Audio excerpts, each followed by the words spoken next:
எத்தனை பேர் சொல்றீங்க நெருக்கத்தில் கத்தரை நோக்கி கூப்பிட்டீங்க, இவ்வளவு விசாலத்துக்கு கொண்டு வந்தார் கத்தர். நெருக்கடி நேரத்தில், வாழ்க்கையில் இக்கட்டான சூழ்நிலைகளில் கத்தரை நோக்கி கூப்பிட்டு கத்தரை உங்களை விடுவிச்சிருக்காரா? நெருக்கடியிலேருந்து வெளியே கொண்டு வந்திருக்காரா? நான் சொல்லுகிறேன், அவர் நேற்றும் என்றும் என்றும் மாறாதவராயிருக்கிறார். ஒருத்தருக்கு செய்ததை எல்லாருக்கும் செய்வார். எனக்கு செய்கிறத உங்களுக்கும் செய்வார். அவர் பாரபட்சமற்றவர், அவர் நல்லவர், பெரியவர். பூமி எங்கும் அவருடைய கண்கள் உலாவி கொண்டிருக்கிறது. என்ன அருமையான வார்த்தைகள் பாருங்க.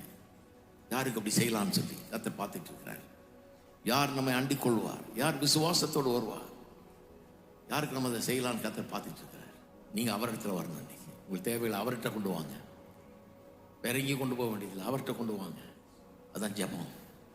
அவர்கிட்ட போங்க, அவரை கேளுங்க. அவரால் செய்ய முடியாத ஒன்றும் இல்லை. நீங்கள் நினைக்கிறது காட்டிலும் பெருசாக செய்வார்.